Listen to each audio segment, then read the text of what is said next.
नेताओं से अच्छा आग कौन लगवाता है? आप ये बात बताओ। नेताओं के तो भाई हाथ का खेल होता है, 5-5 हज़ार रुपए दे करके कहीं पे भी दंगा करवा देना। पता है कि भैया मेरी तो जिंदगी सेना में बीतनी है। वो कहेगा मैं आज मरूं, जवानी में मरूं, बुढ़ापे में मरूं, मेरे को तो गोली खानी है। वो चौड़े में लड़ने जाएगा, वो गोली भी खाएगा। मेरी बात को समझो। पर जिस आदमी को पता है मेरी 3 महीने की नौकरी हो चुकी है, 1 साल की बचे, मैं काहे को गोली खाऊं? इसके बाद तो मेरा भविष्य पड़ा है। और मोदी जी का 12 लाख, मैं कोई धंधा करूंगा? बच्चों ने उनकी गाड़ियां फूकी तो क्यों फूकी? इसका जिम्मेदार कौन है? ये परिस्थितियां क्यों बनी? इसके लिए आपने कभी सोचा? हालांकि वो गलत है। योजना को मजबूत बनाना है ना, तो आरएसएस में लड़ चलाने की बड़ी अच्छी ट्रेनिंग दी जाती है। कच्छे पहन करके वोट कूटते हैं आरएसएस के बंदे, तो इनको भेजना चाहिए सेना के अंदर। 4 साल की भर्ती सिर्फ इन्हीं के लिए निकालो। 4 साल तक आरएसएस के बंदों को उठाओ और इनको सेना की तैयारियां कराओ और इनको भेजो देश में बॉर्डर से लड़ने के लिए। चाइना से लड़वाओ, पाकिस्तान से लड़ाओ, अफगानिस्तान से लड़ाओ, यूक्रेन से लड़वाओ। जहां देश की सुरक्षा कमजोर है, इनको वहां खड़ा करो, फिर पता लगेगा आपको किसमें कितना है। नेहरू जी की 112 लिखी किताबें हैं, जिनसे 100 करोड़ रुपए की भारत सरकार को रॉयल्टी आती है। और आज ये नेहरू को गाली देते हैं। अभी ठीक है, बोलते हैं कि नेहरू जिम्मेदार। हाँ, तो मैं वही तो कह रहा हूँ, जिसकी कमाइयां खाते हैं, ये तो इनका बन चुका है नैरेटिव। मुसलमानों की कमाइयां खाते हैं। आपको पता होगा ताजमहल से कितनी कमाई होती है, लाल किला से कितनी कमाई होती है। विदेशी टूरिस्ट घूमने आते हैं। मोदी जी ने क्या बनाया अपने शौचालय, उसको देखने आता है कोई क्या? आज मुगलों की बनाई इमारतों से अरबों खरबों रुपए की कमाइयां खाने वाले आज मुसलमानों को गाली देते हैं। आज नेहरू जी की द्वारा बनाई गई जो संपत्तियां, उनको बेच के मोदी जी अपना देश चला रहे हैं और सुनो अपना पेट भर रहे हैं। और उसके बाद मोदी जी नेहरू जी को गाली देते हैं। इनके पास सिर्फ कुछ नहीं है, इनके पास गाली गलौज और गुंडागर्दी की राजनीति है, जो आपको अभी महाराष्ट्र में भी नजर आ रही होगी। इनकी पूरी राजनीति जो है वो गुंडागर्दी की राजनीति है। आज उनके विधायकों को धमकाया जा रहा है, शिवसेना के उनके 42 विधायकों को उन्होंने तोड़ दिया, उन्हें धमका करके एरोप्लेन में उठा करके असम तक लेकर चले गए। ये क्या है? ये सिर्फ और सिर्फ गुंडागर्दी है, ये तानाशाही है। ये देश के अंदर एक चुनी हुई सरकार को गिराने की जो राजनीति है, ये सबसे गंदी है। और हमारे होम मिनिस्टर इसके लिए बहुत शातिर हैं, जो अपना शातिर दिमाग चला के, चाणक्य वाला दिमाग चला करके देश को भिड़वाने में लगे हुए हैं। क्या लगता है आपको, जिस तरह से कृषि कानून वापस हुए, ये अग्निपथ योजना वापस होगी क्या? देखिए बिल्कुल होगी, अगर देश के युवा इकट्ठे होंगे। पर आज देश के युवाओं को हमारा एक मैसेज है। आज उनकी युवाओं के बीच में आप सोचो 5-5 फुट वाले भी भैया विरोध कर रहे हैं। वो कौन है 5 फुट वाले? वो कौन है 30-30 साल के मूछों वाले, दाढ़ी वाले, 4-4 फुटी आदमी कौन है वो? आप समझो। वो उपद्रवी कौन है जो ट्रेनों में आग लगा रहे हैं? वो देश का युवा नहीं है, वो सेना में भर्ती होने वाला युवा नहीं है, वो उपद्रवी हैं। वो उपद्रवी कहाँ से आए, इसका पूरा का पूरा आपको पता लगाओ, तो आपको बाद में पता लगेगा वो भी आरएसएस के चड्डीधारी लोग हैं। और आपको सही बताऊं, मैं यही तो कह रहा हूँ। हाँ, तो मैं भी तो यही कह रहा हूँ। किसान आंदोलन में भी आपको बहुत से शराब पड़ते मिलते रहे। आपको किसान आंदोलन के अंदर भी बहुत से ऐसे किसान मिलते रहे जो देश के एक्चुअल किसान नहीं थे। वो कौन थे? वो आरएसएस के बंदे होते थे। और सही मायने में आज अगर अग्निपथ योजना को मजबूत बनाना है ना, तो आरएसएस में लड़ चलाने की बड़ी अच्छी ट्रेनिंग दी जाती है। कच्छे पहन करके वोट कूटते हैं आरएसएस के बंदे, तो इनको भेजना चाहिए सेना के अंदर। 4 साल की भर्ती सिर्फ इन्हीं के लिए निकालो। 4 साल तक आरएसएस के बंदों को उठाओ और इनको सेना की तैयारियां कराओ और इनको भेजो देश में बॉर्डर से लड़ने के लिए। चाइना से लड़वाओ, पाकिस्तान से लड़ाओ, अफगानिस्तान से लड़ाओ, यूक्रेन से लड़वाओ। जहां देश की सुरक्षा कमजोर है, इनको वहां खड़ा करो, फिर पता लगेगा आपको किसमें कितना है दम। तो वो तो इसके फायदे के नारे है ना, और अच्छा लग रहा है ये। हाँ, तो नेता अपने बच्चों को भेजे ना। मैं आपको वही तो कह रहा हूँ, हमारे देश के युवाओं से, हमारे देश के घर के बच्चों से क्यों खिलवाड़ किया जा रहा है? मोदी जी, आप अपने देश के युवाओं को भेजो, आप अपनी आरएसएस को भेजो देश की सेना से लड़ने के लिए, पाकिस्तान से लड़ने के लिए। सभी जाएगा। 4 साल के लिए अगर निकला है अग्निपथ है, तो उसमें आरएसएस का भी जाएगा, बजरंग दल का कोई नहीं जाएगा ना, यही तो बात है। वो सिर्फ उन्हीं का फायदा उठाया जा रहा है जो लाखों की तादाद में इन्होंने भर्तियां नहीं निकाली। आपको पता होगा रेलवे के कितने बच्चों ने सुसाइड कर लिया। रेलवे की आज तक जो पेपर क्लियर हो गए। मैं आपसे क्या कहना चाह रहा हूँ, आपने उनका भविष्य फूंक दिया। उसके जिम्मेदार कौन है?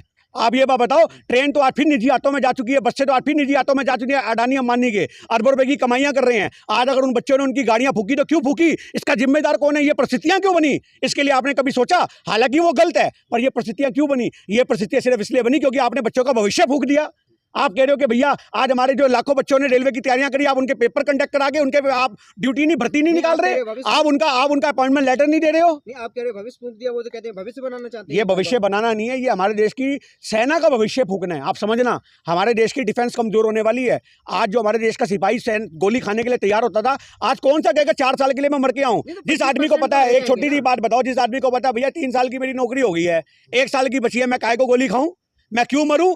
आज को यह पता है कि भैया मेरी तो जिंदगी सेना में बीतनी है। वो कहेगा मैं आज मरूं, जवानी में मरूं, बुढ़ापे में मरूं, मेरे को तो गोली खानी है। वो चौड़े में लड़ने जाएगा, वो गोली भी खाएगा। मेरी बात को समझो। पर जिस आदमी को पता है मेरी 3 महीने की नौकरी हो चुकी है, 1 साल की बचे, मैं काहे को गोली खाऊं? इसके बाद तो मेरा भविष्य पड़ा है। और मोदी जी का 12 लाख, मैं कोई धंधा करूंगा? मैं अपने देश के अंदर ये कह रहे कि हर 4 साल में एक आपको फौजी नजर आएगा। अरे यार, जो 6 फुट का है वही तो फौजी बनेगा, जो 6.25 फुट का वही तो फौजी बनेगा। 5-5 फुट के लोगों के लिए आपकी कंपनियां खोलो ना, उनको रोजगार दो। उनको रोजगार क्यों नहीं देते? आज इतनी मल्टीनेशनल कंपनियां जो आज आपको पता होगा यहाँ गुड़गांव में खुली है, नोएडा में खुली है, ये सब किसकी देन थी? मनमोहन सिंह की देन थी। पर आज कितनी कंपनियां वहां से डब्बा गोल होकर के वापसी जा रही हैं, आपको पता है? हमारा हमारा FDI कितना घट गया, आपको नॉलेज है? फॉरेन डायरेक्ट इन्वेस्टमेंट कितना घट चुका है, कितनी 600 से ज़्यादा कंपनियां, विदेशी कंपनियां बोरिया बिस्तरा पैक करके अपना घर जा चुकी हैं। क्यों? क्योंकि उनको यहाँ पे सुविधाएं नहीं मिल रही, उनको यहाँ पे नीतियां नहीं दिख रही काम करने की। मोदी जी के 8 साल के अंदर 600 से ज़्यादा विदेशी कंपनियां अपने घर जा चुकी हैं, और जो कांग्रेस के टाइम में हजारों कंपनियां भारत में आई थी। तो कहते हैं घोटाले बंद हो गए, घोटाले बंद नहीं हो गए, घोटाले बंद नहीं हो गए। विदेशी कंपनियों को लिए नीतियां अच्छी नहीं है, उनको रोजगार करने के लिए नीतियां अच्छी नहीं मिल रही, उन्हें काम करने की पॉलिसी अच्छी नहीं मिल रही, तो वो यहाँ से जा रहे हैं। अगर आपको एक इन्वायरमेंट नहीं मिलेगा काम करने का तो आप भी निकल जाओगे। आप इस चीज़ को समझो। तो आज कितने सारे लोगों को काम करने का नहीं मिल रहा, विदेशी कंपनियों से खिलवाड़ हो रहा है। आज सही मायने में अडानी अंबानी को सिर्फ और सिर्फ टॉप पे बिठा दिया गया है। वो अडानी अंबानी शेषनाग बनकर के सारे देश की कंपनियों को निकलने में लगे हैं, तो कौन टिकेगा यहाँ पर? आप ये बात बताओ। अरे बाकी भी तो लोग हैं, उनको भी तो मौका मिलना चाहिए। जैसे आप कहते हो कि सेना में हर 4 साल बाद किसी को मौका मिलना चाहिए, तो अडानी अंबानी की कंपनियों को भी ध्वस्त किया जाना चाहिए। हर 4 साल के अंदर एक नए व्यापारी को मौका मिलना चाहिए। आप बड़े बड़े जो इतने मल्टी टैलेंटेड व्यापारी थे, उनको तो आपने जमीन पर बिठा रखा है। आप ये बात बताओ। तो ये सही मायने में एक खिलवाड़ है, ये धोखा है। देश के लोगों को एकजुट होने की जरूरत है, पर ये ट्रेनें फूंक करके कुछ नहीं होगा।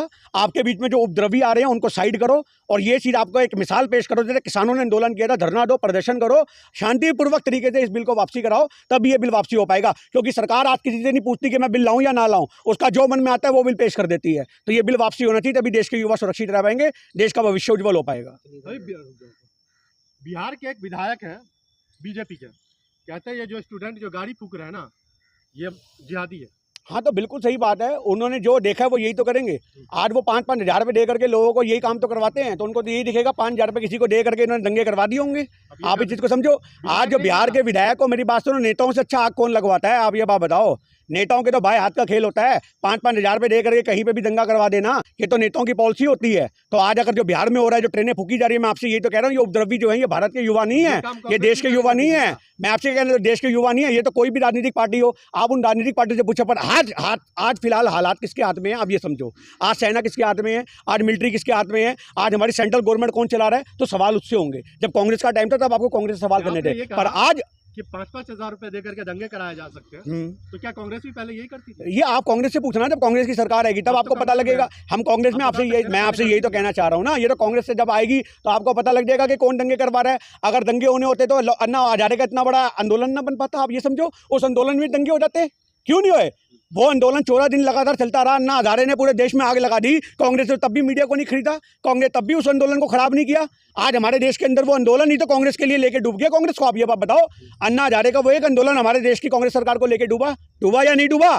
तो किसने वहाँ पे दंगे भड़काए? आप बताओ। वहाँ पे भी कांग्रेस भी दंगे भड़का सकती थी अन्ना हजारे के आंदोलन में, पर नहीं भड़काए। क्यों? कांग्रेस लोकतंत्र में विश्वास रखती है, पर मोदी जी तानाशाही में विश्वास रखते हैं। ये दोनों पार्टियों में फर्क है। अभी राकेश टिकैत और संयुक्त किसान मोर्चा ने जो ऐलान किया है कि इसके खिलाफ आंदोलन करेंगे और कल मतलब ज्ञापन देंगे।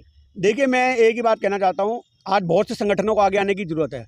आज लोग कहते हैं कि अपनी राजनीति चमकाने आगे, कोई बात नहीं। अगर राजनीति चमकाने आ रहे हैं, आवाज़ तो उठा रहे हैं, संगठन तो लेकर के आ रहे हैं जो देश के युवाओं के लिए जरूरी है।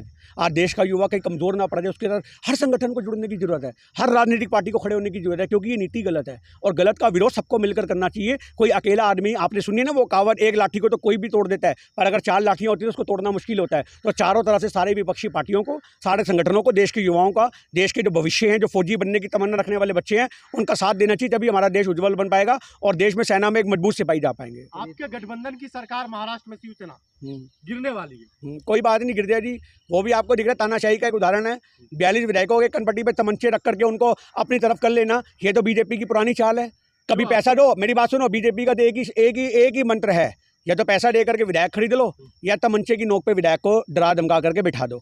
तो आज जो 42 विधायक गए हैं, उसमें से कई तो नोटों की पेशगी लेकर के आए होंगे और कई तमंचे की नोक पे डर के बैठे होंगे। तो ये चीज़ है। इसलिए बनता है कि बिका जाए। ये तो आपको सोचने की बात है, जो आम जनता को देखना चाहिए। ये तो आम जनता को देखना चाहिए कि वो ऐसे बंदों को क्यों चुनते हैं।